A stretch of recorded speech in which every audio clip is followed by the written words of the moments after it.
Good afternoon. My name is Carla Ruiz de Castilla from the Esperantra organization, coordinator of the Latin American Lung Cancer Coalition. I would like to greet the following organizations: Respirando con Valor from Mexico, Fundación de Pacientes de Cáncer de Pulmón de Argentina, Oncovía Brasil, Simón Colombia, Anasobi from Costa Rica, Héroes de Esperanza from Guatemala, Alianza de Pacientes de Uruguay, Sonapac from Panama, the National Forum of Council of Chile, ONCOLUP, and FUPEC. And of course, Esperantra, the founding organizations of this Latin American Lung Cancer Coalition, whose objective is to improve the scope of lung cancer in our region.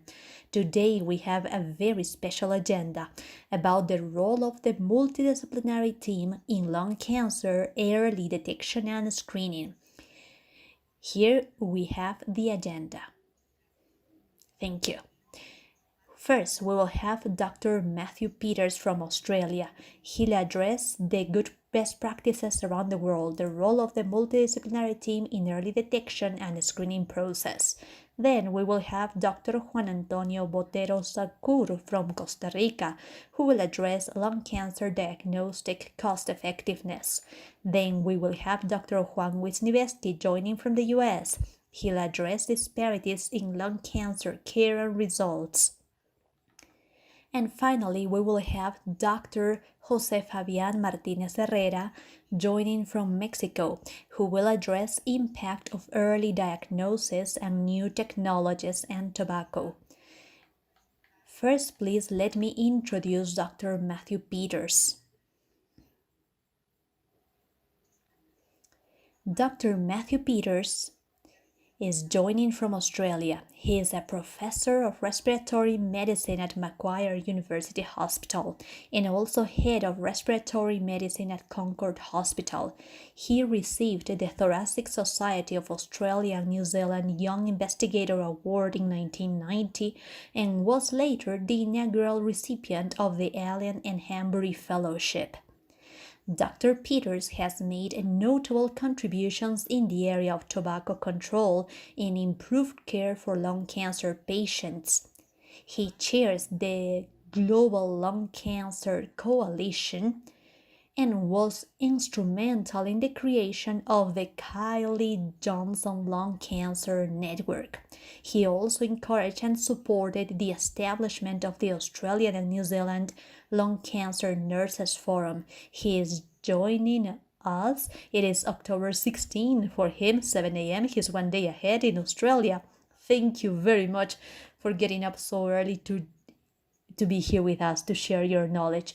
Dr. Peters, be most welcome. Thank you very much for being here. Saturday morning look, but here we are. So Carlo, if you just maybe go through, I'll put some slides together to explain a little bit about the history of the Global Lung Cancer Coalition.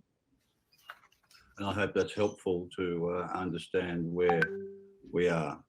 So I think maybe if we just start the slides, if they came through, otherwise we'll just talk. Sí. Antes, para los asistentes que se conectan desde Zoom, pueden cambiar el canal para que puedan escuchar al Dr. Peters en español. The Global Lung Cancer Coalition began 20 years ago with the aim, I think that's somewhere towards the end. Okay, so we began in 2001 with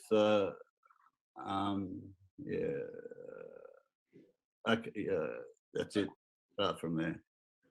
Okay. No, that's okay. So the reality is, and this is what's so important to talk, through Latin America, is that whereas lung cancer 100 years ago almost did not exist, lung cancer was extremely rare before smoking became common. And then, of course, it became the biggest problem where smoking was the most. and as in some of those countries, my own country, in North America, some parts of Western Europe is dropping. Lung cancer will fall, but will still be a very important cause of illness. In this century, lung cancer will be in Asia, in the Indian subcontinent, a range of low and middle income countries, including across the breadth of Latin America and in Eastern Europe. And therefore, we started as a very sort of Euro-American centric organization, but we recognized from the beginning, if we go to the next slide, that we needed to have a global presence if we really were going to be meaningful. So we've gone on now. I'm not controlling this, am I? No. Okay, so the next slide. Yeah. Okay, so next, yeah, go to the next slide because I talked about that. So we started with the idea that tobacco control, which has been a fair part of my life, is important, but just controlling was not enough to address the lung cancer problem. And governments across the world believed that if they could control smoking, they were doing as much as they possibly could for the problem of lung cancer. But we thought it actually went a lot beyond that, and that patients with lung cancer needed to get as much resources and as much support as any other patient with any other cancer, and any other similar disease with the same impact on individuals. It was also a time where there was a lot of stigma and blame associated with lung cancer. Well, you may have seen or experienced it. Well, you got lung cancer. You're an idiot. You smoked. Why are you surprised? So we felt we had to work very hard to overcome stigma. But then our thoughts went, well, yes, we could get rid of stigma, but then so what? So we had some themes that no one in the world deserves lung cancer. And secondly, just getting rid of stigma without doing other things to improve lung cancer outcomes was not enough. So next slide.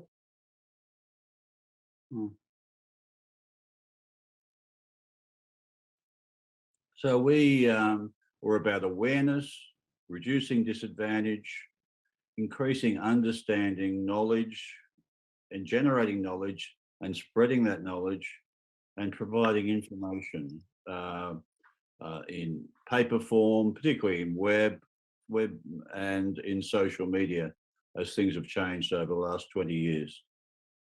Next slide. I'll go through this quickly for you.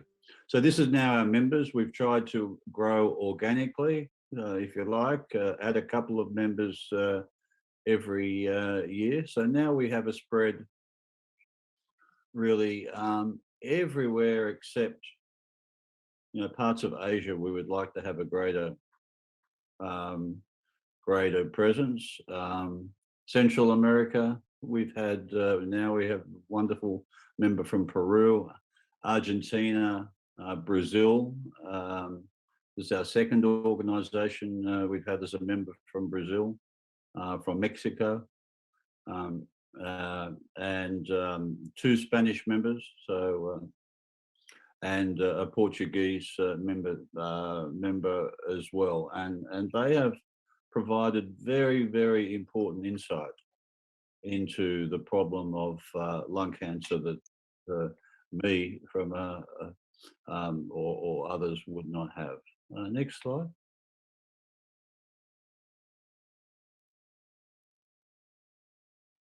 So for the members, and we actively look for member organisations. The standard is not high. We want them to be patient focused and do a large amount of work in lung cancer, and we're actively looking for members in areas that we don't have members at the moment. Where we don't have members at the moment. We want to have as big a reach as we can afford to have. So for our member organisations, we provide information education for them and for their staff. We try to create resources. We have funded a range of international comparison studies that have helped members lobby their own governments. And of course, we have the opportunity to share the things that have worked and also the things that haven't worked, so that organisations can be effective in what they choose to do. Next one. Next, please. So we generated some fact sheets. This was around the time of the World Lung Cancer, the World Congress on Lung Cancer in Seoul. So we generated fact sheets in a range of languages that were suitable for China, Korea, Japan. Next slide. Just go through some of the things quickly we've done. Next slide. Yeah. So surveys on, for example, the different countries where in Australia, in Canada, in UK and US, this survey is now a fairly old one. Almost everyone believes that the patient should take an active role, but not everywhere. We also discovered through the international studies that stigma was not a problem everywhere. Stigma was not a problem in Japan.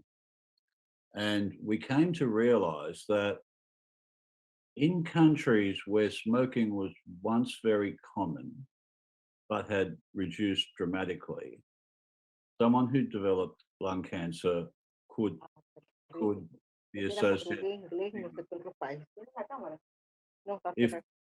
If everybody smokes, then if you get lung cancer, you're unlucky.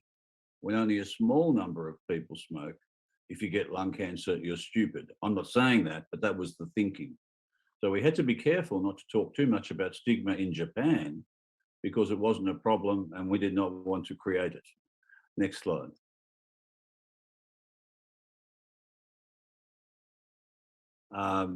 We did a survey, and this is where Australia is the grand champion. So this is again about stigma, asking the question, do you have less sympathy for people with lung cancer than people with other types of cancer?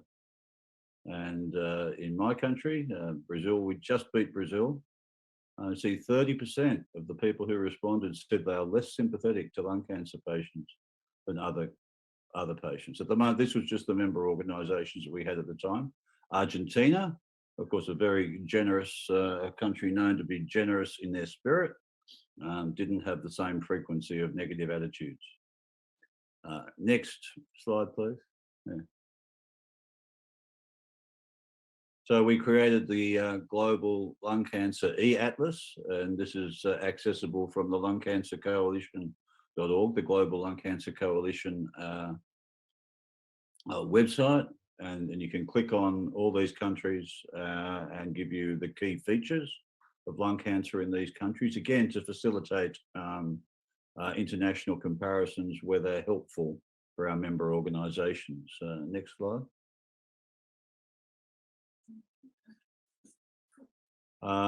And we have not translated this, but we've put a lot of effort into creating documents that would allow member organisations to present a business case to government or to other decision makers for the implementation of national lung cancer screening programs. The two things we can do to prevent lung cancer in the future is to do everything possible for smoking, of course, but also to diagnose lung cancer early at a stage where curative and simpler interventions are possible, rather than have people come with very advanced disease. So this is now accessible from the Global Lung Cancer Coalition website. And it facilitates organisations lobbying their governments to have a proper, well-funded lung cancer screening program in their country. Next, please.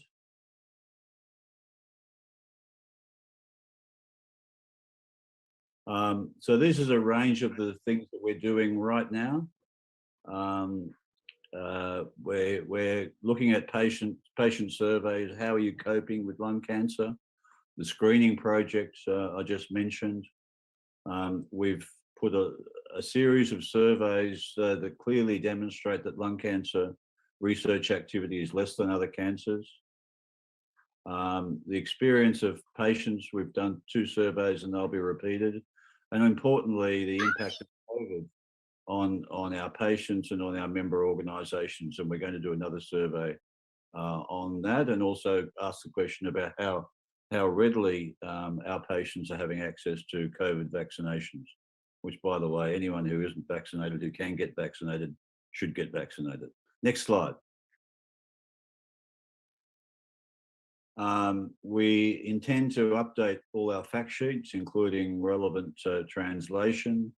The atlas will be updated, and we have run for a number of years a local, a national, and international journalism award. And we are contemplating whether or not we should be awarding a Global Lung Cancer Coalition award to an individual who may not be a journalist, but that has contributed significantly to improving a lot of people who do have or may have lung cancer. Next slide.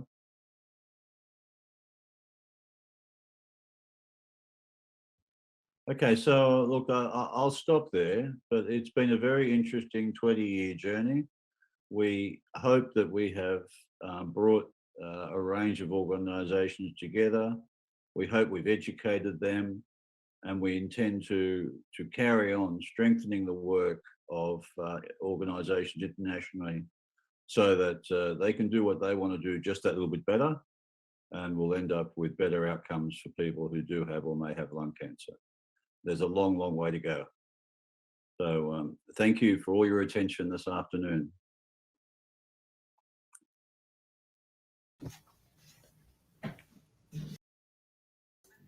Thank you very much, Dr. Peters, for sharing all of your knowledge and expertise with our organizations.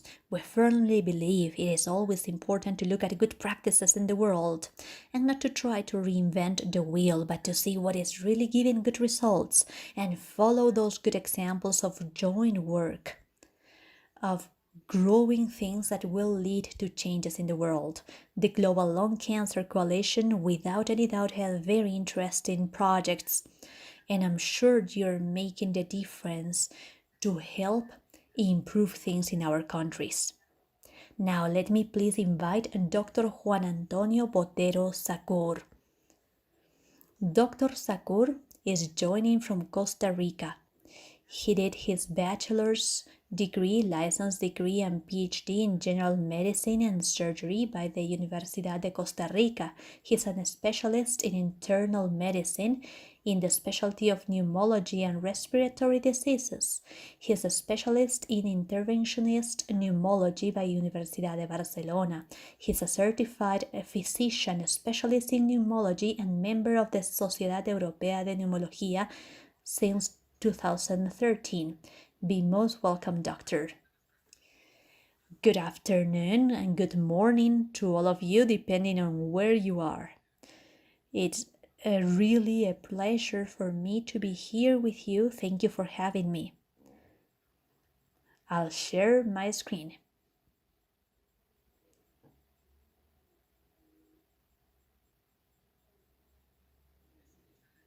Let me know, please, if you can hear me all right and if you can see my screen.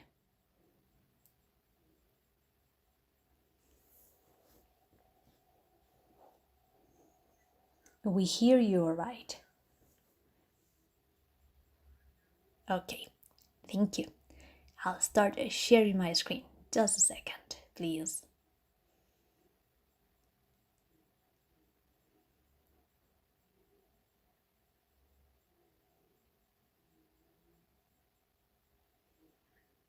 Done. Here we go. Yes.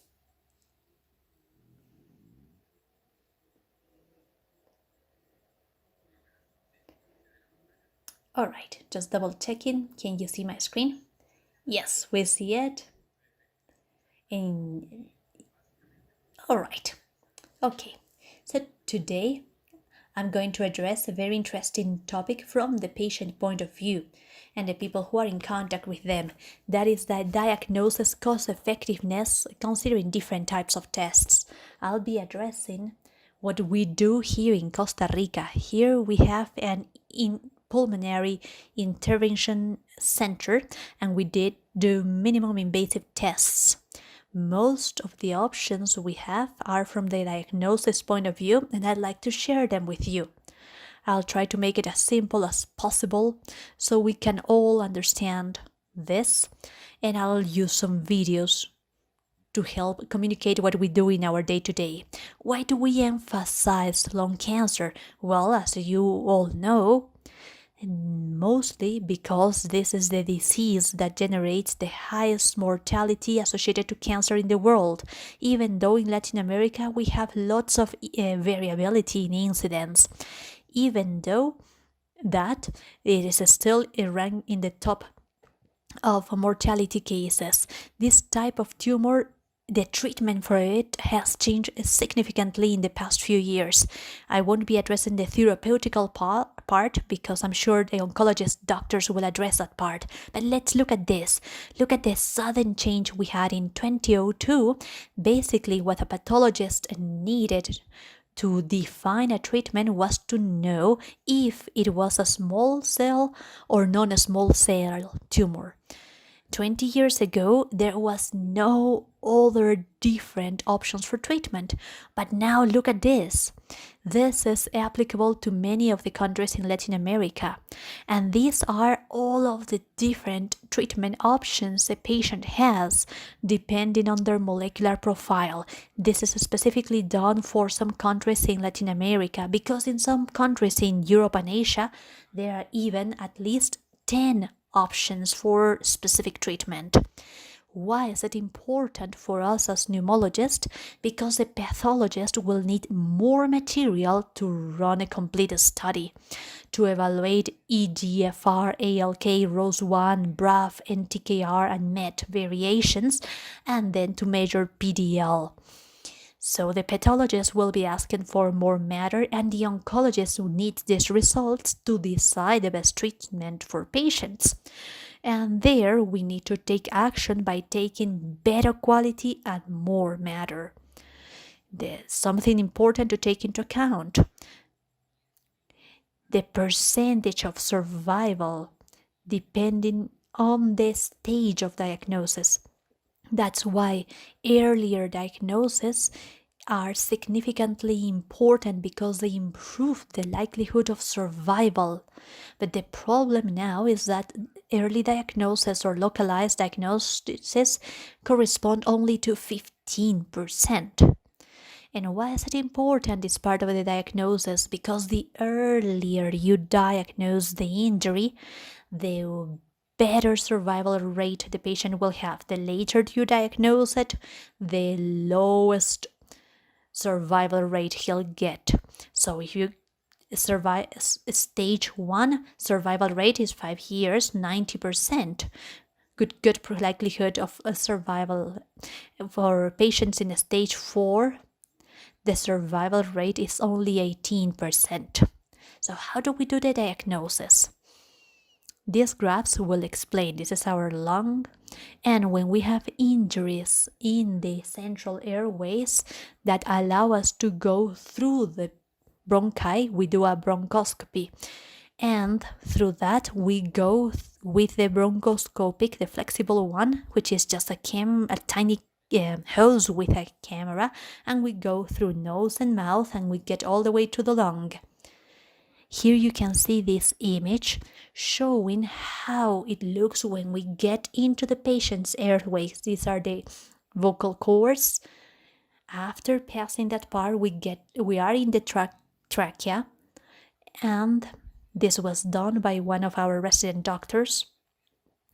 But you can see when the injury is found with these characteristics, the likelihood of diagnosis is done basically with a needle, and this will give us a cost effectiveness ranging between 90-95%, meaning that these injuries from the technical point of view are relatively easy to be diagnosed. And these tumors, regrettably, almost always represent advanced stage tumors. What happens when the injury is in the peripheric area and there are some nodes in the central area? Nodes show a non-localized disease, but a extended one towards the nodes. Mainly, the alternative here is to use needles to puncture those nodes. In some countries in LATAM, this could be done with a bronchoscopy, a blind bronchoscopy. We see the TAC, and after that we do the punction. The problem with doing this is the cost effectiveness drops significantly by about 30% depending on the node and its location. On the other hand, in our country and many other countries, they have this device called the endobronchial linear UT. When it is in the bronchi, it can puncture the node, and this is the image you can see the needle getting into. When we do this, the diagnostic cost effectiveness goes above 80%, meaning that there is very good possibility of doing diagnosis. And this is the way it looks in real life. What we do is to move the needle inside the injury. This is the injury, and we will take material, we'll suction it. You can see the movement of the needle. This is inside the lung. This is with UT, and this will improve diagnosis cost effectiveness significantly, arranging for diagnosis all to the molecular part. This is a tissue. In some occasions, we can find this clot or cell block, or these images here that look like, my children call them like little worms, but this is just the tissue looking like a worm, but it's just node tissue full of material that could be used for basic studies or for running molecular tests if needed. These are all of the things we do when we take the sample. We can split and send it for cytological studies, molecular studies, and some others for molecular part and for cultures if there are other suspected diseases that also show in large nodes that are not necessarily lung cancer. Another option is when there is a liquid in the pulmonary space. We call it the pleural effusion.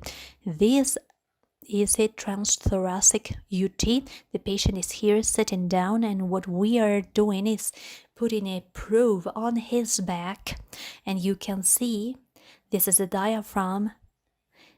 This other area here is the lung, and the black in between is what we call the pleural liquid. And here you can see how the lung goes on moving and how the liquid also shows some kind of bubbles in the liquid. We can go with a needle and take a sample.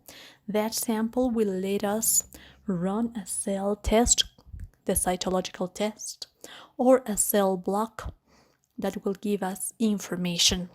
In some cases, we don't get to find the liquid, but we get to find this thickening of the pleura.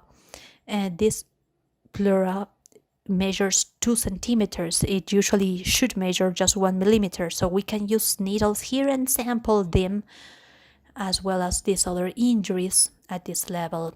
The cost effectiveness of those samples when done in real time and looking at the UT is above 97%, meaning that it will give us a very good option. In other occasions, we can find injuries. This is a real UT. This is the diaphragm in this area. This is a tiny injury sitting on top of the diaphragm. And what you see here below is the lung. And we get inside with a needle and sample that injury, obtaining a cost effectiveness of 90%. We get we don't get to see the injuries through UT because they are too small or they are in locations that are not suitable, we ask our patient to lay down on the side and we make a tiny hole on the thorax. It's 7 millimeters. It's just a small one. And we use this device called Pluroscopy. This Pluroscopy will let me see images of the procedure on this screen. In this procedure, the patient is breathing spontaneously. We only do a local regional anesthesia on the area and we take the necessary samples. This is a video of how it looks. This is a pleural space. This is the hasp. If you look at the reflection here on the screen, this is our patient, and here we are doing the procedure. This is what we see. And we are taking with this pliers or clips a tissue sample. We are taking only 1 centimeter sample, and here you can see the thoracic cavity inside, and we're just taking this sample, which is enough for all of the studies we need. Those dotted injuries you saw at some point are correlated with the presence of tumor, and the diagnostic cost effectiveness of these procedures is above 95%. Obviously, this is a much more affected pleura, seeing that the biopsy will be relatively simple. And this is a video of a pleura that has some very subtle changes. You can see at this point over here. All of the procedures I showed today are the ones we do without patients. Patients come in the morning, they go under this procedure, they are kept in observation for 2 hours, and then they can go back home. The last type of biopsy we will be addressing is the peripheral pulmonary node for injuries below 3 centimeters, and that will let us do an early diagnosis in lung cancer. So we have the regular bronchoscopy. We have some smaller ones that will let us go deeper into the lung. Pictures here is fluoroscopy, which is a type of X-ray, continuous X-ray, that we can use when we are doing bronchoscopy to locate the node. And this other device is a linear UT that will let me find, when I don't see it visually, will let me see the UT of the injury. This is a smaller cost effectiveness, 70% of diagnosis likelihood, but way better than an open surgery. And that same procedure, we can also use this type of specific probe called cryobiopsy probes that will allow us to freeze the significant part of the node and sample significant samples. As I said, we need more tissue at this point in time to achieve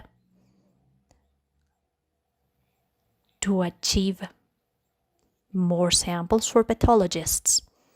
Next alternative for these peripheral nodes is not done by us in the pneumology service, but we have excellent working relation with our team of X-ray.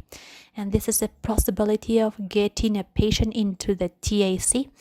This is a picture of a tomography. This shows the radiologist inserting a needle over here. This is also done without patients. You can see this coaxial needle, which has a hole inside, and it will get to the injury area. We'll use the needle for taking a sample and will give me a cost effectiveness of above 85%. We don't use it that much because there is always this possibility of puncturing the lung, and sometimes it can lead to deflating the lung. We can control that with small catheters, but all the same they generate a temporary discomfort for patients. That's the reason why we don't use it so often. Now I would like to share these 3 slides about where technology is going to and what we will be doing in the future with some of these studies. This is a study which is a mixture. This is a navigator, an electromagnetic navigator. In this, the patient will be lying down on a stretcher, and the stretcher works as a GPS, basically. That stretcher will let us know where the injury is, and with our bronchoscopy we will go find it, and when we find it we will use this clip to take a sample. I would remember we mentioned a cost effectiveness of 70%. Well, this increases cost effectiveness up to 80% in many cases. One other new alternative is when the injury is outside. This is the bronchi tree. All of these pathways over here. Well, basically here you'll have to think that we are on the pathway, but the injury is outside that pathway. So what we will do is to puncture a tiny hole on this area, and that hole, through that hole we will have a probe, and that probe will inflate a little bit and open in that hole for about 5 millimeters approx. We will insert the probe to sample, or we will use this hasp or clip to take samples. This would let us take biopsies of nodes that are not in contact with the bronchi tree. All the same, we can reach them this way. This is a technology, this reference comes from 2015, but that technology is still under development. Probably the newest one we have for biopsies of lung cancer patients is this one. As far as I know, it is not available yet for LATAM for sale, but this is a stretcher with a robotic arm, and the pneumologist or endoscopist will use this tiny hasp through the nose, mouth, and bronchi with this type of joystick control, which is a remote control similar to any Nintendo PlayStation game. And through this, it will get to peripheral areas. What's the difference versus a regular bronchoscopy? Well, here the robot will not shake, will not hit the bronchi walls, and it can remain in a stable position with no significant change in time. Of course, this is costly, but from the diagnosis cost effectiveness for peripheral nodes, it is estimated to go above 90%. Therefore, it is another option that in the long term might be available for most countries in LATAM. Let me show you here how in the COVID time we have been doing this. I would like to invite all of the countries in the region, because in some of the places we received feedback that there was a reduction in the number of procedures, and there is way lower in procedures of endoscopy because of the spread of COVID. But let me tell you that even in COVID time, some countries were doing better, some others were not, but all the same we have found alternatives feasible to continue conducting the endoscopic studies. This is a bronchoscopy in a positive COVID patient. He has a box, plastic box around him with a hole for introducing the bronchoscopy, getting into the airway of the patient, doing the whole procedure with the KN95 masks and face shield to prevent any secretions. we have been working like this and we didn't get any spread or contagion in our endoscopic room. Well, this is what I wanted to share with you, and I'll be very happy to take any questions. Thank you very much for your attention. Thank you very much, Dr. Botero, for your brilliant presentation. We will do an exception. We were planning to have the Q&A session at the end, but he has to catch a flight. So, Dr. Botero, please stay with us. We'll hear from our audience in Zoom. If there is any question there, please raise your hand and we will be happy to pass it on to the doctor. We are we are in two platforms. That's why I'm turning to look at the other screen. No worries, that's all right. First question about diagnosis cost effectiveness of bronchoscopy that you explained. If we had to have a standard policy at regional level done and drafted by our countries, considering our economic conditions, which of those procedures would you suggest for our countries? So, looking at this from the procedure point of view of what could be done in most countries in the region, bronchoscopy, flexible bronchoscopy, would be a good alternative, right? It will not give us 100% diagnostic cost effectiveness. There are some cases that will not be feasible all the same, but from the studies we've seen in Costa Rica, we have been promoting this for increasing diagnosis options in all Central America. We have been offering training to strengthen techniques in those pneumologists that couldn't receive that training before. So I would say that flexible bronchoscopy, even with needle, would increase the possibilities of diagnostic, minimum invasive diagnostic. That's what we want in patients, because if a patient is not going to require a surgery within his treatment, in occasions we find it sad for patients to go to surgery for diagnosis, and then we tell him, hey, your diagnosis is ready, but you cannot have a surgery. So that's one of the things that we need to consider. And from the perspective of patient groups, there is much to demand to standardize, because there are some other countries, I know the reality of Argentina, Peru, where really there is no standardization or homogeneity in diagnosis for patients. Depending on the health system, they'll be offered different options that might not always be the best.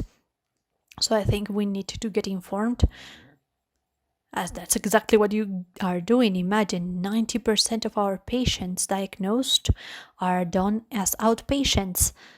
They come, for example, this morning we took a biopsy. I had to leave somewhere else, and they say, well, the patient is here, well, bring him, we'll do it in 15 minutes. And we did it in its time, we get good material, and the patient leaves. So you don't need to have an inpatient or no complications whatsoever. I think that with proper training that could be achieved. I think it's very important to get informed and tell patients, these are the options, these are the risks. My recommendation is this one, but the decision is the patient's decision at the end of the day. It's very important for patients to be engaged, active, participatory, and get well informed, and not look at what is happening only in our country or our own health system, but also look around at regional level or global level and see what's the best option for the stage of the patient. What you said, your message is very important about the diagnosis cost effectiveness, because those topics are usually not addressed in patient organizations. Dr. Botero, I'm really thankful for your presentation today. Thank you very much for being with us. We firmly believe that the Costa Rica health system is admirable in our region. It provides lots of access and can really respond to what patients need. And having you here today has been such an honor. Thank you very much. Thanks to you for having me here, and I'll be very happy to support you, whatever you might need. Now, let's welcome Dr. Juan Wisniewski. Doctor is joining from the US. He is a pneumologist and epidemiologist whose investigation is centered in asthma, cancer epidemiology, and the research for results. He has published many papers addressing matters related to diagnosis, treatment, and disparities in attention and results of patients with lung cancer. He also participated in many studies of hospitalized patients, inpatients, outpatients, evaluating the treatment and results of patients with asthma in the downtown. Just to kind of remind you that there are 3 translation channels. You can join English, Portuguese, or Spanish. Dr. Wisniewski, be most welcome. Thank you for being here. Thank you very much. Good afternoon. I'll share my slides. Just a second.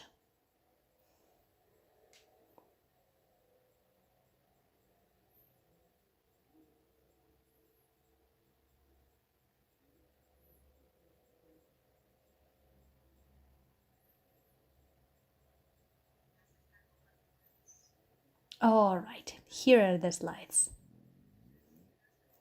Well, thank you very much for having me here. It's a pleasure for me. And as you heard, I'll be talking about the screening of lung cancer in disparities in access. Unfortunately, you can see disparities related to lung cancer mortality. Especially in the Afro-American groups, there is a higher mortality compared to white population. And that is due to one of the reasons is there is a higher incidence of lung cancer in these racial groups. Of course, as you know, in the world, the highest cause of lung cancer, more than 95% of the cases, is caused because of smoking, and part of the differences in the incidence of lung cancer in different ethnic groups is due to differences in the smoke patterns, and especially Afro-American men that have higher rates of smoking compared to other groups. Also, there have been some researches showing it's just not only a matter of smoking, but also it seems there are certain racial groups with different susceptibility to smoking. You can see on the left of your screen with smokers smoking up to 10 packages a day. As you can see in these charts, Afro-American have a higher incidence compared to white and Latino patients who had the lowest incidence, suggesting, as I said, that for the same tobacco exposure, there are certain racial groups that can have more cases of lung cancer. When there is a massive exposure and the smoking is too high, those differences seem to disappear. Another problem related to the difference in survival of minority groups is there are differences in the staging at the diagnosis. As you know, one of the most important predictors for survival is the stage it is found at. With localized tumors, survival could be up to 5 years with 70 to 80%. Those that are diagnosed with metastasis as you'll see on the right, have survival rate of up to 10% in 5 years. As you can see in the white and black bars, the distant category, those patients have a more likelihood of being diagnosed at late stages. In recent years, there's been a gigantic change in the possibilities of improving the survival of patients with lung cancer. Obviously, there were changes in treatment and there are new drugs that are targeted, and there's been great progress, but the main possibility of having changes in mortality due to lung cancer is the screening with CT scan. Here you can see results of two multinational trials, one in Europe and another in the US, that showed that screening with low radiation tomography reduces mortality by about 20 to 25%.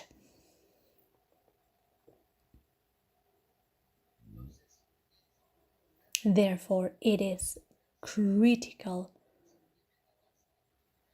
to implement lung screening in an equitable manner to reduce disparities and to make sure our patients have the best possible results. Now, let's look at the screening. Regrettably, this adoption is very slow. This plot shows that from the percentage of patients that received a screening in the past few years, only 17% are patients, meaning 1 in 6 received a screening for lung cancer, compared to some other studies like breast or colon cancer that have an incidence of 70%. You can see there is much to do in the adoption of a screening for lung cancer. Unfortunately, as I said, there are studies that show that minority groups, in this case Afro-American groups, have lower probabilities compared to white patients of receiving lung screening, showing that there is inequity in the adoption of such technology.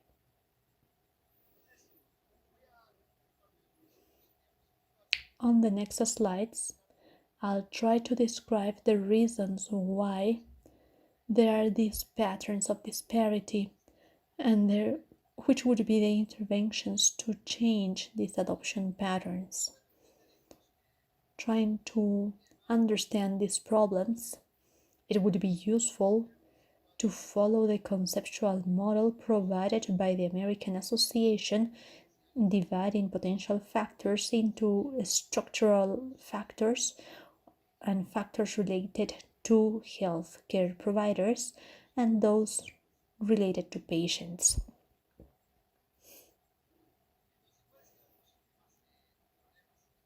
Let's look at some of the system structural problems. On the one hand, it might seem obvious is that to have a screening test, you have to have access to a screening center. Unfortunately,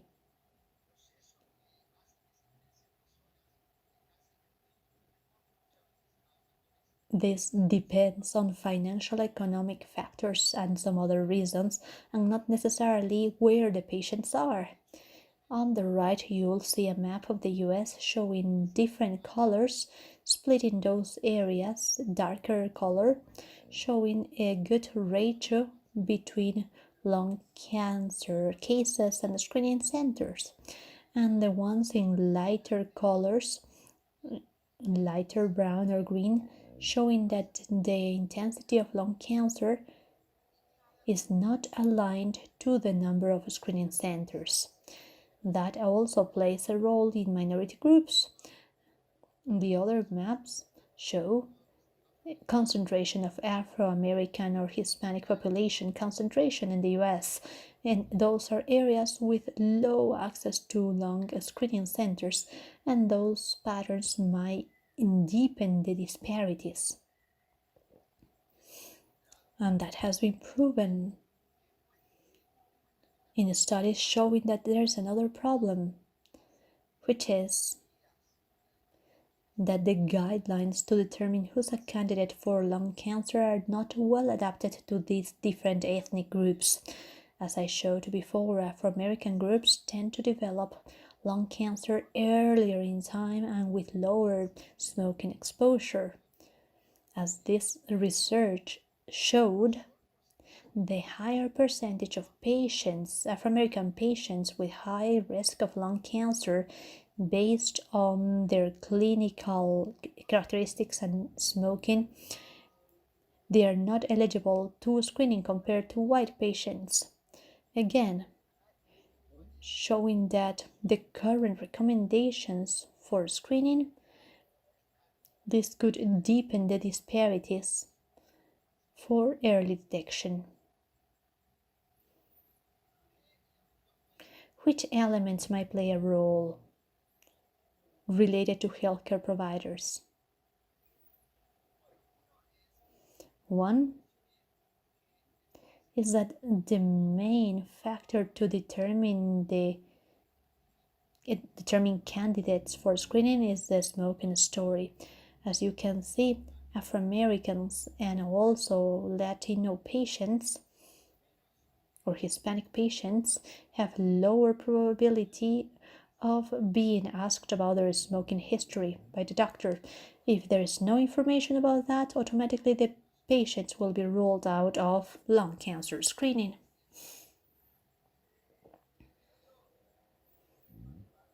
Another barrier is how a decision is made for screening.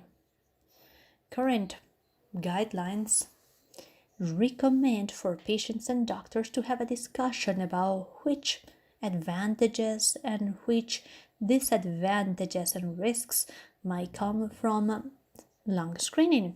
Potential benefits is increasing of survival, and main damages might be false positives and being exposed to procedures and so on and so forth that might not be beneficial. So to guide those discussions, we have these instruments, which is the decision makers. These instruments are highly complicated and require a discussion of complex concepts. And the reality is that none of them is adapted to patients that might find it hard to understand those medical terms or to do the mathematical rates to help understanding.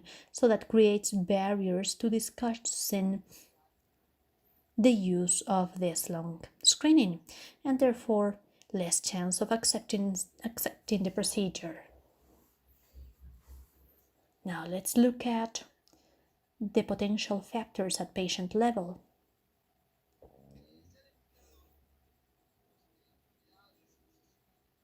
In late screening decisions, it's been proven that attitudes towards disease and pre-diagnosis play a very important role in patient's decision to accept the procedure. In the study we did in our group, we compared the beliefs of lung cancer and screening for lung cancer in Afro-American, white, and Hispanic patients.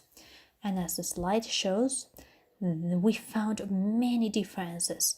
For instance, African American and Hispanic, 80% of them believed that lung cancer disseminated very fast and that the screening could not detect it early. Only 30% of white agreed with that belief. More than 50% of Hispanic and Afro-American thought that the radiation could cause lung cancer, compared to 20% of white. That proves that these different beliefs can play a significant role on the uptake of recommendations for screening, and if these are not discussed with the doctor, this might have a negative consequence. Another important point mentioned by our previous speaker was that for screening to be effective, there should be treatment. With a diagnosis alone, things are not fixed. So for patients to get benefit, this should be associated to treatment, curative treatment done in an expedited manner after the diagnosis. This slide shows the survival of white patients versus Afro-American that were diagnosed in stage 1, which is potentially curative. As you'll see, survival of white was way higher. And that is mostly due to, in this study, which had more than 60,000 patients, that Afro-American patients had lower probabilities of receiving surgery compared to white. So then again, it's just not a matter of a screening uptake, but also of how treatment is implemented after diagnosis to make sure that patients of minority groups can have a positive result. Unfortunately, this is something we showed in our investigation in patients that participated in a lung cancer screening.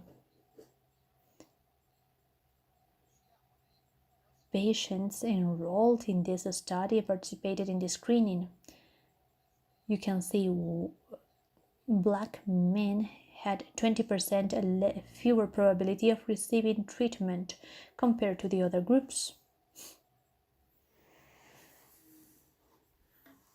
In a study we did in New York, we showed that the lack of confidence or the reluctance was one of the factors explaining that up to 30% of differences in treatment patterns in minority patients and white patients.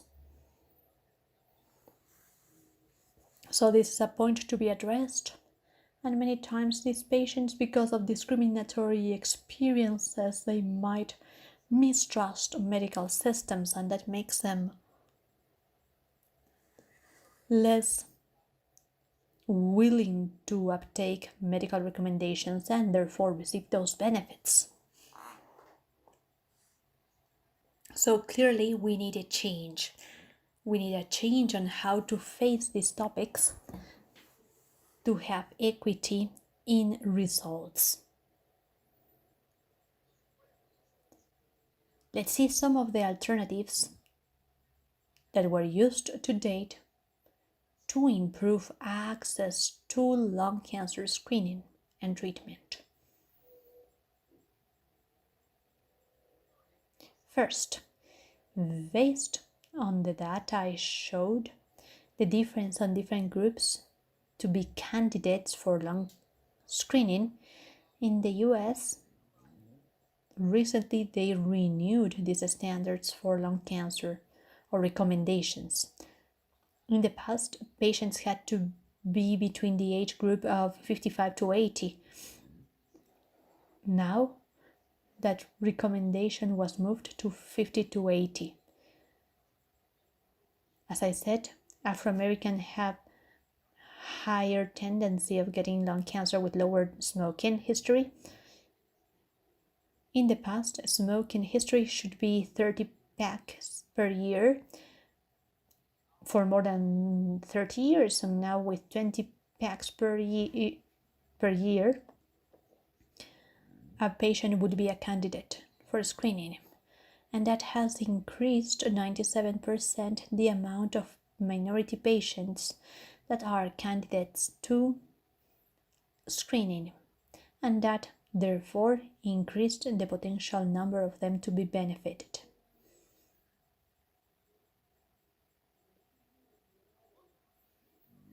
This is a randomized study taking patients from minority groups that were randomized to receive support from a patient navigator or control. Patient navigators are people who have no medical training, but just a training to help These are community people that interact with patients to help them complete. In this case, navigators helped patients to make the decision in a shared manner to go for screening or not. They helped them organize or schedule a visit to a doctor or healthcare provider to discuss the screening and to have a potential referral. And then finally, helped patients to organize a visit for CT scan and to arrange for transportation needed and whatever they might need. On the right, you'll see the randomized studies. By having this support with the navigator, he had a 20% increase in going for lung screening within 6 months, meaning that this strategy could be beneficial in those groups that have lower access to screening.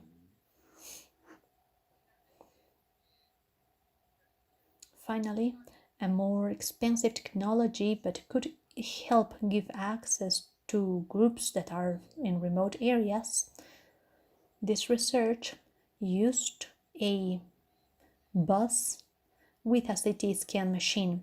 This bus was taken to rural areas where patients with low socioeconomic minority group patients. And this showed they were able to do a screening with results the same as the ones obtained in the randomized studies, being able to attend 550 individuals. This is an alternate health policy to give access to those groups that would not get access to this.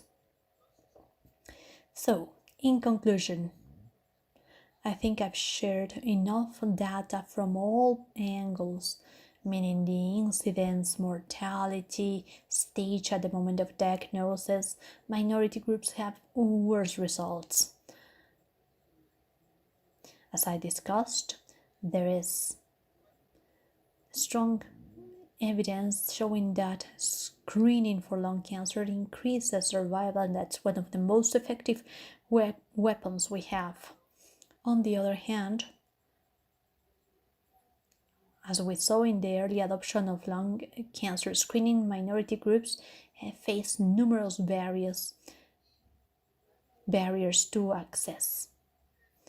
And I also addressed some of the potential strategies to try to reduce these differences and achieve all the minority groups to have the best results. So with this, I'm closing my presentation. I'll be happy to take any questions. Thank you very much, Dr. Wisniewski, for such a brilliant presentation. It's clear that there is a long path ahead of us in the region, and then we will have Q&A session at the end. Now I'd like to welcome Dr. Jose Fabian Herrera. He is joining from Mexico. Dr. Herrera is a graduate in medicine from the Universidad Autónoma de Puebla. He is a specialist in internal medicine and subspecialist in medical oncology by the ABC Medical Center. Both institutions are part of the National Autonomous University of Mexico. Dr. Fabian Herrera has a high specialty course in thoracic oncology at the National Institute of Respiratory Diseases. He is also interested in precision oncology and has experience in targeted therapy and immunotherapy in cancer. Be most welcome. He will address the impact of early diagnosis and new technologies. Over to you, Dr. Herrera. Thank you very much for having me here. Thanks to the organizers. The truth is there is a long way ahead of us and a lot of things to learn. I would like to give you some context of where we're coming from and where we're going to, and the issues we have. Our previous speakers addressed disparities, and the approach, but I'm sure you know there are many more issues to be solved before we achieve to get to this practice in our day-to-day. Well, as you know, lung cancer is the first cause of mortality based in the global can most recent data. The anatomical and histological classification is very important, and the clinical stage is something that will give us the prognosis of these patients. The earlier diagnosis, the survival rate can go up to 90% in 5 years in very early stages, or look at advanced stages, stage 4, it can be down to 0. We recognize this is the initial approach, and then we will go into molecular classification, where new therapies go on changing the perspective and prognosis of patients, providing better outcomes for survival and for life quality with lower toxicities. Smoking is the most important risk factor in all of the lung cancer cases for small cells and non-small cells, and each variety shows there is a high percentage of smoking participation. However, there is a percentage of patients without this is based in Caucasic population, but in Latino and Asian populations show a different aspect, including some other risk factors. Radiotherapy, environmental toxics, inflammatory diseases, family history. There are some diabetic factors associated, and these are also significant risk factors to be considered in the approach for each patient. For instance, in Latin America, exposure to wood smoke or hydrocarbon combustion is a risk factor that is recognized in the clinical part, but that needs extra association in the other part, because we don't know the exposure dose or the time, and this is characteristic of population with unfavorable socioeconomic conditions. This is the reason why it's important to talk about screening and prevention, because only 25% of Caucasic population will be diagnosed in early stages. Usually it is asymptomatic patients in an incidental diagnosis. In Mexico and many parts of Latam, it is estimated, as we don't have solid data like the one in Europe or US, it is estimated that more than 90% is diagnosed in advanced stages. In Mexico, in centers with high concentration, they can achieve diagnosis of 65% in late stages, considering that they have all of the multidisciplinary team needed, where they can provide a faster approach to patients. And this is related to the tumor having symptoms related to primary tumor, which is difficult to approach initially. Let's look at the staging and how this is correlated to survival expectation of 5 years, and it's a reason why an early diagnosis should give us a better outcome for patients. We need to define screening. Screening is a strategy applied to detect a disease, but this population needs to have certain factors. They are asymptomatic, first of all. When they have symptom, it is called diagnosis, no longer screening. And we need to try to reduce the risk of dying due to cancer. It is important to mention the population, the risk we want to decrease, and the asymptomatic. There are the screening cases in oncology. The first one is breast cancer. They started these strategies, and then colon cancer. The mortality reduction is not as high as like the one of low dose. The mastography provides a global reduction because it depends on age. It's not the same, a 40 to 50 age range or from 60 to 70. It's not the same impact, but an overall reduction of mortality goes by 30%. Colonoscopy is one of the screening techniques, can give us a reduction of 29 in mortality. Now let's see lung cancer screening. Based on the studies, it seems everything is said, but let's remember that we are following a very long story of negative studies where there was no impact on mortality of lung cancer. Let's look at the method. Cytology of expectoration, X-rays of thorax, with that increased incidence and the number of reactions, but didn't achieve to have impact on mortality. In the 90s, on the low-dose tomography, it was described as a possible study with higher sensibility to identify injuries in early stages. It has a protocol, a radiographic protocol different to that of the conventional thorax CT, and it has lower radiation, which is important. And the first report showed that the tomography was better for detecting injuries and for diagnosis of early stages without being able to prove an impact on mortality yet.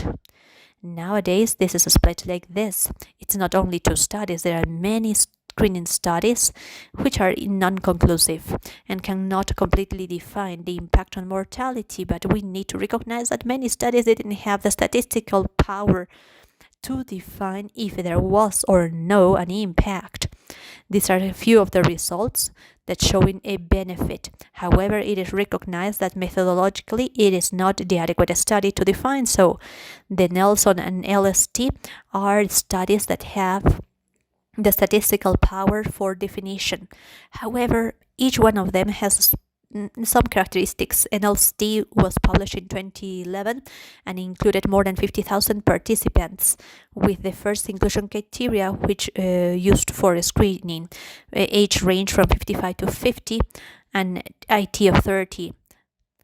The protocol here was to use that for usual surveillance and treatment, or even not do anything, and look at the 3 rounds per year of low-dose tomography. This showed a reduction of 20% in the mortality of lung cancer and a reduction of 6.7% in the mortality at large. What's the problem here? There were many false positives and many procedures which were not necessary in patients for injuries that were incidental and were not lung cancer. So even though this study was celebrated because it presented positive data in mortality reduction, it was not clear and it was not easily adopted because there were many questions about which was the best screening method. Now let's look at Nelson. It tried to improve those criteria even more. They included more than 15,000 participants in a proportion a higher number of women with this age criteria and smoking index 15 stopped in the past of 10 years. The process of the experimental group, who was a low-dose tomography, was that the 4 rounds were going to be issued at 0 time, first year, third year, and 5th year. After they used volumetric rules that were not used in an LST. That makes it even more complex. However, with this, they achieved a reduction of 24% mortality, a reduction after 10 years. And there was also a higher impact on women, achieving 33% of mortality. Obviously, shows that the methodology and the strategy is important. If I compared those to give us better perspective, mastography is done as a day-to-day activity. Let's look at this table of the Canadian organization, labor organization. If I invited 1,000 patients, women between 40 to 49 years, to do annual mastography for 7 years, the ones in blue will have a positive, all the rest will have negative. Well, the blue is positive. All of these patients, representing about 300, 43 of them would have biopsies that are not necessary. 7 would be diagnosed with cancer, and out of them, 3 will be treated for a cancer that wouldn't have killed them, and 1 and we would have prevented 1 death for cancer. Compared to low-dose tomography, if I invited 1,000 participants per year, blue represent the ones with positive study, meaning that the positive has a normality that will take them to a procedure. Of these ones that are positive, 7 out of them will have cancer causes that will not produce any damage to them. 3 will have complications in the procedure, 1 will die because of that complication, and 3 people will save their lives due to the screening. So as you see, it does just not only reduces mortality, but we also need to consider how many we are going to be damaging. So this is data from Nelson. These are their criteria of NCCN, and you can see a little variation. They've improved. They included patients from 50 years over, but this population is practically coming from Caucasic population, where the inclusion criteria was for strong smokers, Caucasian. So all of these patients, and obviously some of the minorities that are not represented here, but all of these patients are the ones that have evidence that there is a decrease in mortality. There are some other risk factors like exposure to radiotherapy, or in the case of lymphoma or breast cancer, exposure to wood smoke and some other environmental toxics like asbestos. We don't have enough information to define there is benefit in here. So we have to follow the clinical criteria. If the patient has many risk factors, we can invite them, but that is not resounding as the information we have from the LSCT, which are populations of smokers. Possible risks and benefits.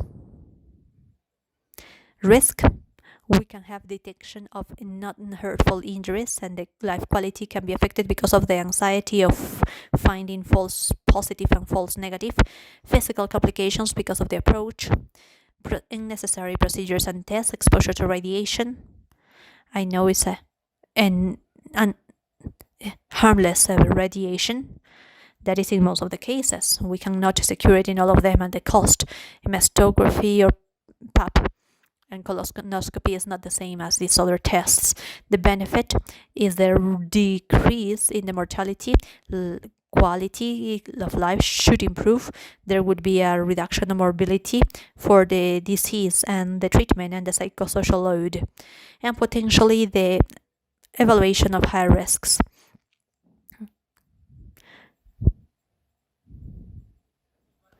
There are many challenges.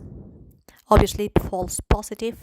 We need to consider what's the best strategy to prevent overdiagnosis and the low participation. There are many examples in the world to improve, to try to implement the screening methods in a better manner. In Europe, they have some more progress here.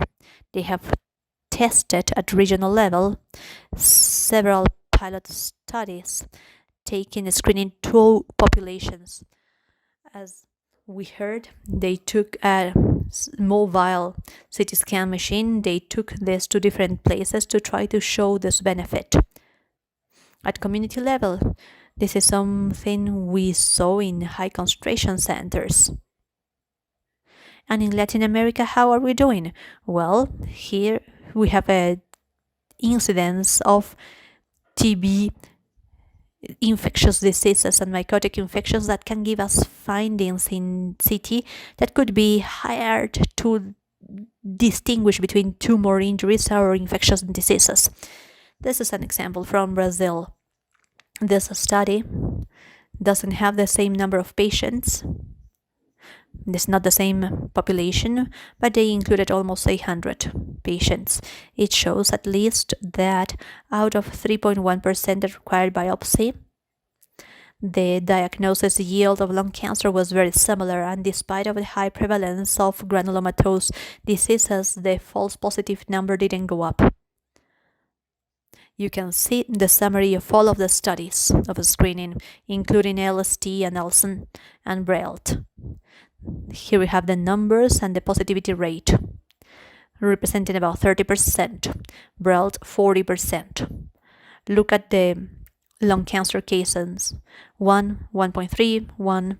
So this gives us idea that we could make a progress a little bit without fearing the granulomatosis diseases. Why is this important?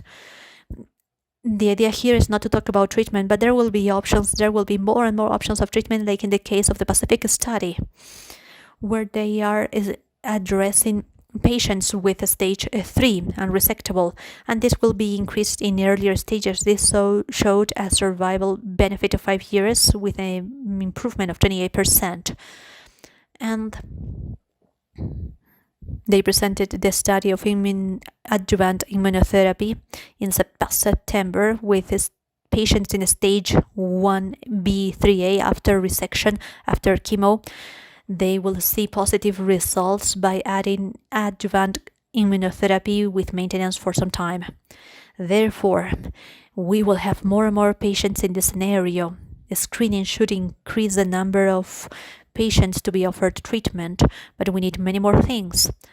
Let me talk about the liquid biopsy. This is a blood test where we try to identify tumoral DNA that can tell us that there is a tumor releasing DNA to the bloodstream.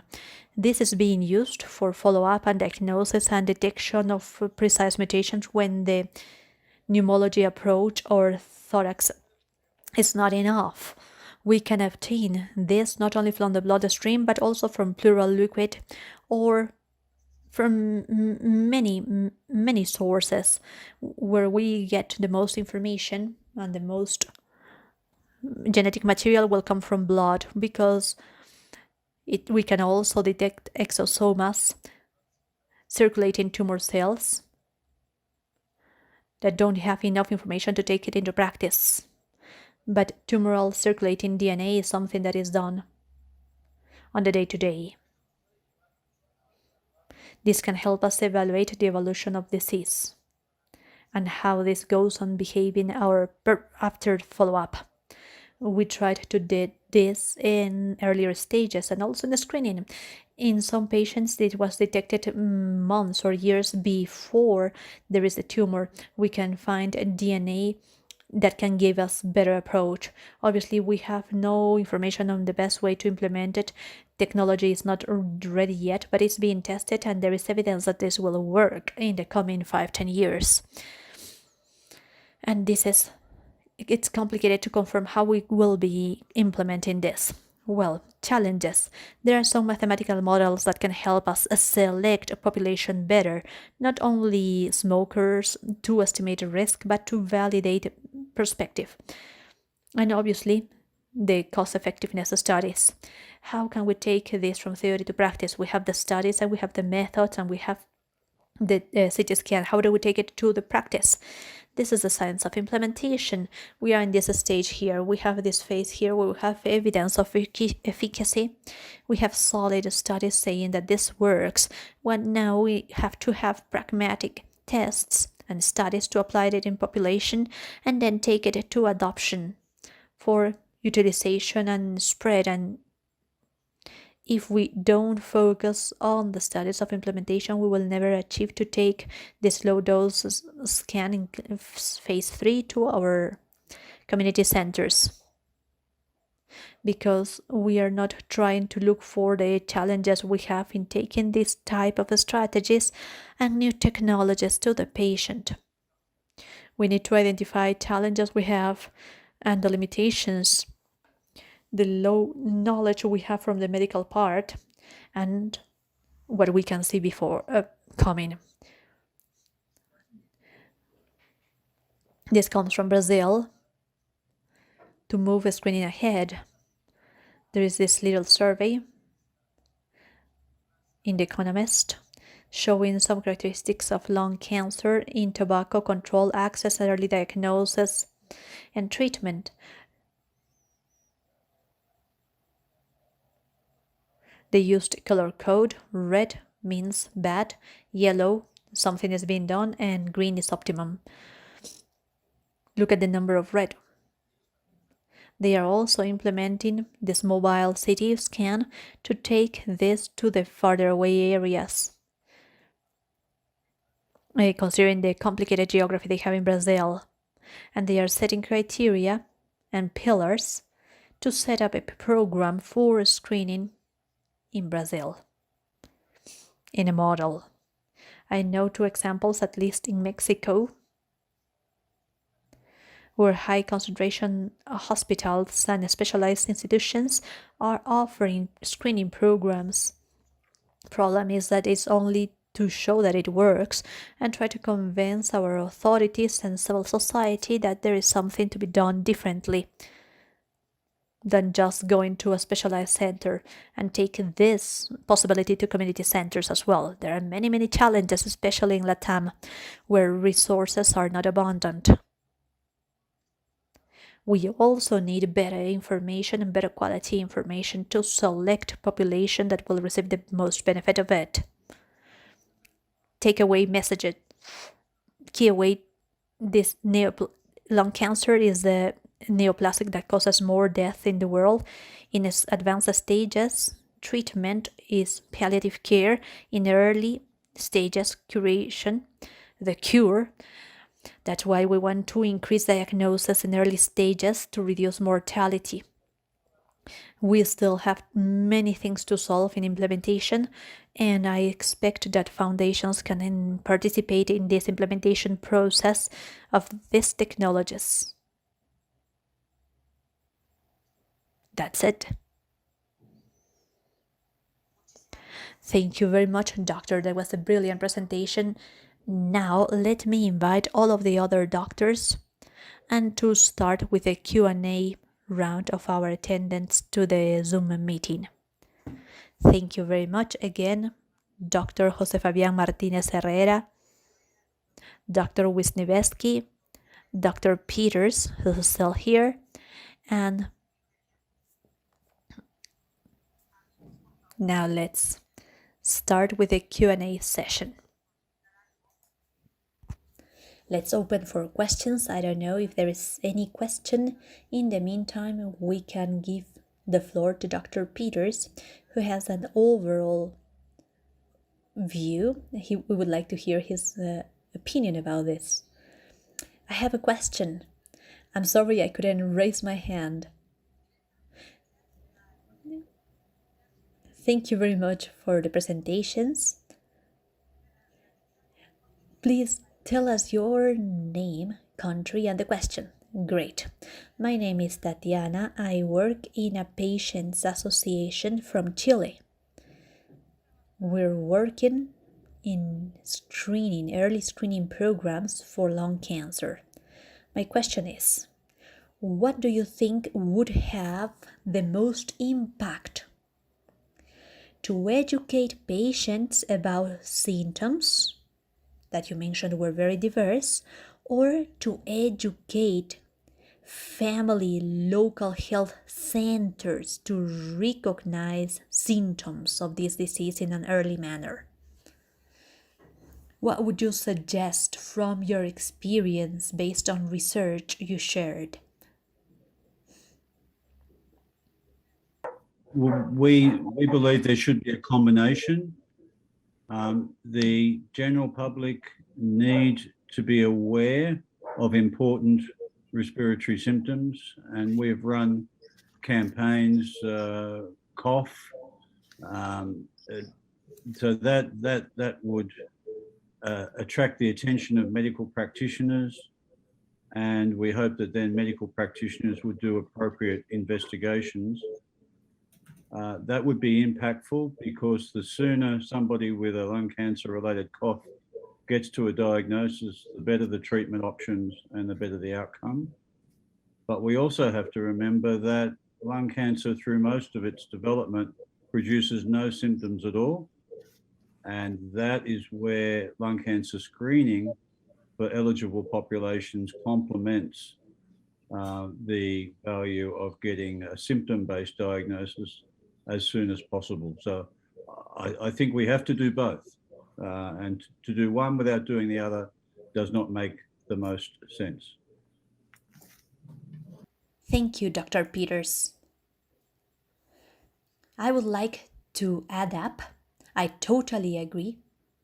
This is a combined approach of education for population and for doctors. But I would like to emphasize that we, at least in Mexico, we can identify that doctors practicing general medicine or family medicine sometimes do not have adequate knowledge to quickly distinguish a patient that has an increased risk of cancer with symptoms. The median of diagnosis is after months when the patient has the first symptoms. Is talking about patients with 2 or 3 more weeks with chronic cough. There is an effort, obviously, to educate population at the end of the day. That is necessary. I would say it is even more important to offer adequate education for the first contact physician, because at the end of the day they could identify a symptom that can help improve the screening and identify people in the population that might have an increased risk based on their clinical characteristics. Not only because they might be smokers, but also considering different factors like sex, gender, environmental exposure, work exposure. If we had money to do it all, yes, I would say let's do it all, let's educate everyone. But if we don't have those resources, I would first focus on first contact physicians. I agree. We have one question from Tatiana, maybe. Oh, and then over to Ignacio. Tatiana. Oh, no, thank you very much. That was a very clear answer. Thank you. Please, over to Ignacio now. Country, name, and your question. Thank you for joining us. Thanks to you, Ignacio Servino. I work in the Fundación Pacientes de Cáncer de Pulmón Argentina. I wanted to ask a question to Dr. Winniewski about, well, we participate in training processes of primary healthcare teams looking at characteristic symptoms and risk factors for lung cancer patients, but many times we see that there are access barriers. The system does not enable because low-dose tomography is considered as a high-cost intervention. So what would be the strategy to start crossing those barriers, apart from training doctors, for them to be allies in this process for claiming for this? I imagine the barrier was originally similar in the US. How did you guys handle it over there? Well, thank you very much for your question. I have a tiny bit of sound issues over here, and line was breaking, so I lost part of the question. What I could hear is that you were talking about the cost. I mean, what could be done to help patients to pay for to call. Oh, let's repeat the question. Ignacio, could you please repeat your question? For sure. So many times there are this barrier that the low-dose CT scan could be considered a high-cost intervention.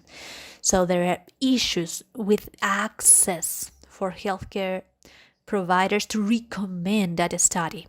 So that's the barrier. What was the strategy in the US to increase the number of CT scans and break this barrier? Understood. Thank you very much. Well, definitely this is a problem that we've been facing here in the US, certainly. In the US, once the preventive task force recommendations became official, there is an obligation from health insurances, private and public ones, to pay for lung cancer screening. Therefore, all of the patients that have health insurance, it's not all of the population, but it's a major segment, the screening is covered based on these national policies. There is still a subgroup that is not covered, and that creates a clear barrier. I think that there are two strategies.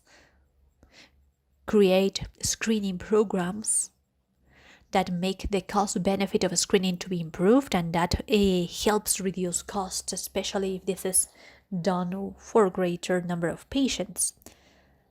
But apart from that, that also requires national policies.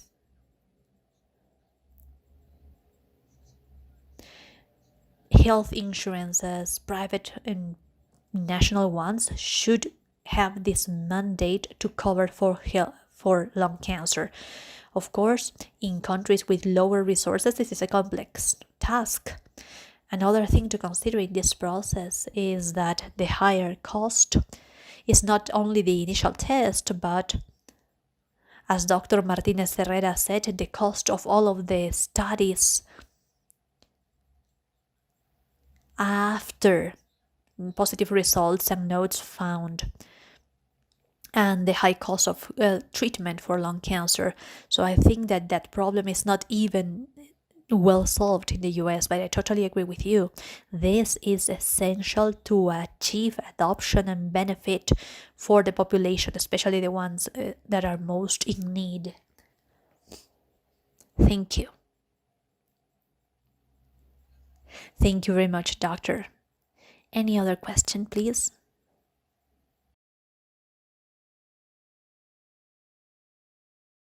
Carla, could I add to that answer from a global perspective?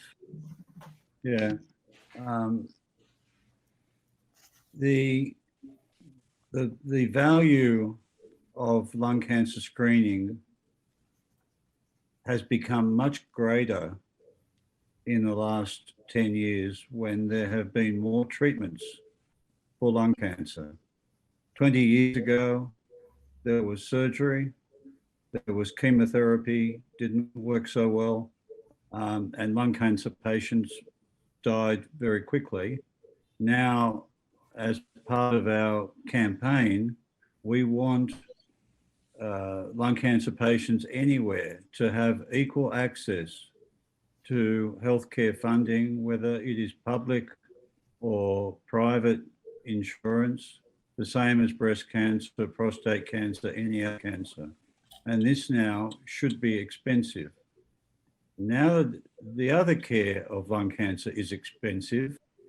If the public is paying for the healthcare costs, or if private insurance is paying for the healthcare costs, lung cancer screening becomes much more economical. And so our broad campaign for screening must come in parallel with a broad campaign for access, equitable access to all forms of lung cancer treatment. Different countries have different economies, can afford different drugs. That's the reality. But in a country, no country should fund breast cancer, however important it is, better than they fund lung cancer. This is an equity issue. Thank you very much, Dr. Peters. About the role of multidisciplinary teams in the detection of lung cancer and early detection, what's the global opinion on that?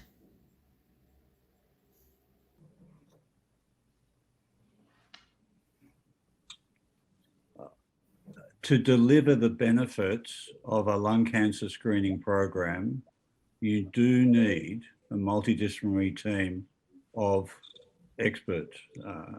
You need the radiologists, the X-ray doctors. You need interventional pulmonology to do, as was demonstrated, to do the right biopsies, to get the right answer. You need pathologists to tell you in time what the molecular characteristics of the tumor are. So at the least, you need surgeons, radiologists, and pulmonologists or proceduralists to make the diagnosis. That's the minimum. And good pathology, because some of these tumors can be quite early. That's the minimum, but it is important to find the patients, to convince them that the screening program is good for them. And then at a simple level, that is the core of your team. Depending on other resources, expertise, others can, of course, be added, but I believe that's the core. Agreed. We have a comment from Ignacio again. Over to Ignacio. Go ahead, please. Many times we hear that health systems make the insurance more expensive for people when they recognize themselves as a smoker. So that could also be a barrier for screening. I understand that in the US, the cost of insurance cover goes higher when a patient declares he is a smoker.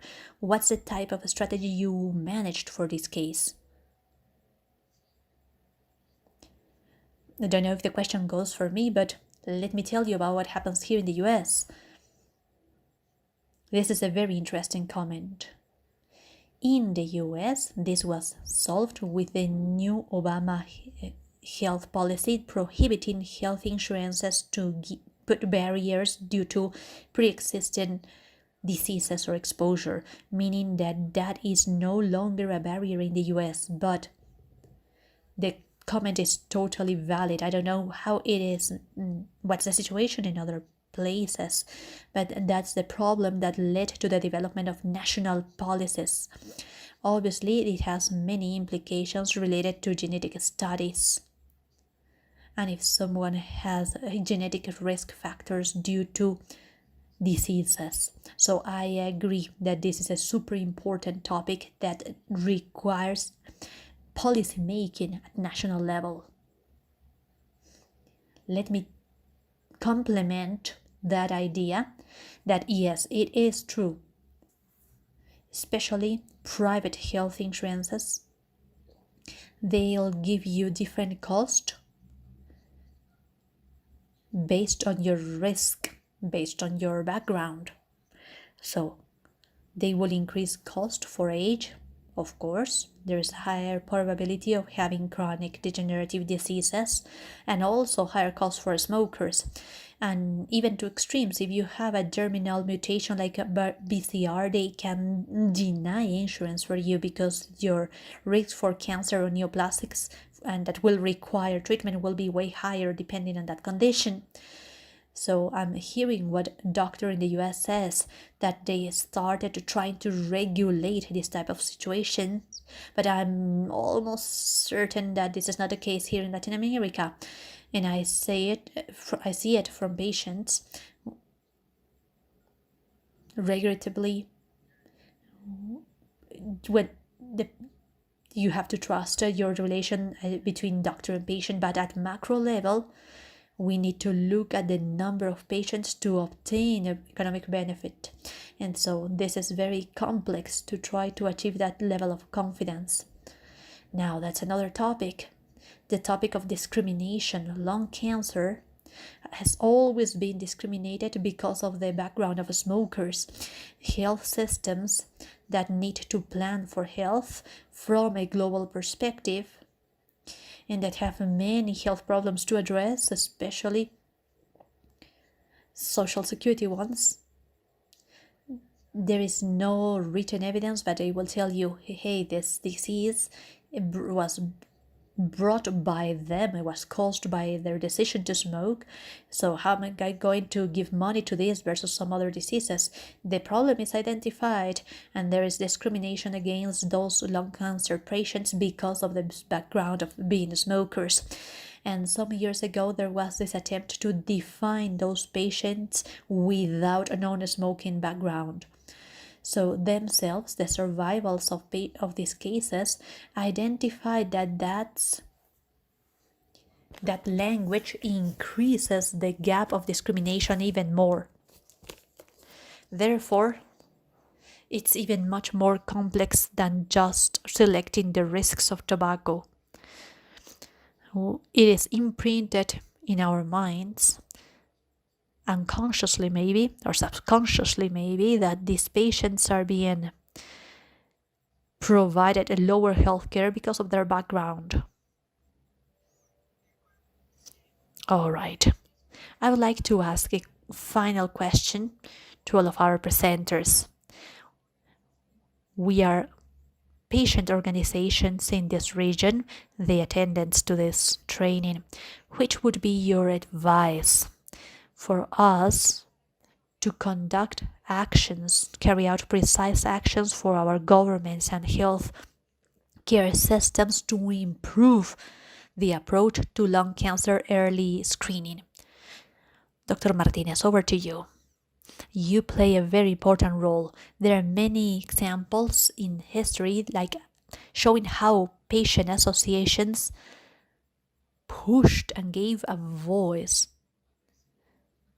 to patients that might have an illness, a disease like lung cancer. We had examples from breast cancer patients, HIV patients. Patients individually will be very difficult to be heard by their governments and health systems. Therefore, taking their voice in a public manner to do massive spread campaigns about disinformation is the first step to start having a voice that can demand the public opinion to add up to their cause and to put pressure on governments. Every country has different health systems and different rules that changes the game to apply these types of screening. Over to Dr. Wisniewski. Same question for you. Yes. Well, I think I totally agree with Dr. Martinez Herrera about the activism. If being engaged, being there, showing the impact on public health of lung cancer, then fight stigma. I really think medicine has made much progress, and many of the things that were considered addictions in the past or personal faults are now understood to be diseases. It's different to have a tobacco addiction or a diabetes or addiction to alcohol. It's not blaming people, but about helping people. And the best ally could be a senator or a congressperson or a person family of a person who had lung cancer. They could be our allies in this cause. And then I think it is also related to showing the impact of cost effectiveness of different approaches and attitudes related to lung cancer. Sometimes the strategy of treating patients with advanced cancer becomes more costly, and prevention strategies to fight smoking and to try to diagnose cancer in an early manner ends up being more cost effective in the long term. Dr. Peters, over to you. Advice for patient associations trying to improve health system for patients in our countries. What would be your piece of advice? Firstly, tobacco control would be important even if lung cancer did not exist. For COPD, for heart disease. So tobacco control is necessary anyway. The second thing in many of your countries, I know most people with lung cancer are diagnosed if they've never smoked or they've already stopped. So tobacco control doesn't help you if you've already stopped. I think you need to build a broad alliance between lung cancer patients speaking up who've never smoked, who smoked before, and have only just maybe stopped. A broad alliance. They have to work together to create a public atmosphere that supports good decisions for lung cancer. Everybody is in this together. A woman who is 55, who has smoked for 40 years, was a 15-year-old when she started. Now, I don't want everybody to say immediately what they did wrong when they were 15, but none of us was perfect at 15. Some people started smoking, they're addicted, it is not their fault. So I think a broad alliance of all the patients lobbying the government, talking to journalists, speaking about their stories on social media, on the web, to change the whole atmosphere towards people who are diagnosed with lung cancer. Great. Let me please summarize everything we've talked about. Let's conclude. As Dr. Martinez said, massive communication of patients' voice and what they are asking for can generate strength and to bring up many people to our cause. Dr. Wisniewski said we should fight stigma and we should show the impact of cost effectiveness and take this request to our governments based on scientific evidence that early detection and screening end up being less costly than treating patients that are diagnosed at late stages. And Dr. Peters emphasized that tobacco control, smoking control is important anyhow, not only related to lung cancer, and we should talk to opinion leaders and journalists to generate a movement supported by ULACPUL and supported by all of the organizations here to improve the approach of lung cancer in our regions. Let me please thank again all of our presenters, first of all, and to all of the organizations that joined us. And please, a special thanks to every member of Latin American Association Against Lung Cancer, Respirando con Valor, the Foundation of Patients of Lung Cancer in Argentina, Oncovia Institute of Brazil, Foundation Simón Anasoli from Costa Rica, Asociación Héroes de Esperanza, Alianza de Pacientes de Uruguay, SONAPAC of National Forum of Cancer, Foncolup, UPEC, and Esperantra. Thank you very much for sharing your knowledge this afternoon, and we will be meeting in our next talk. Thank you very much and have a very good afternoon.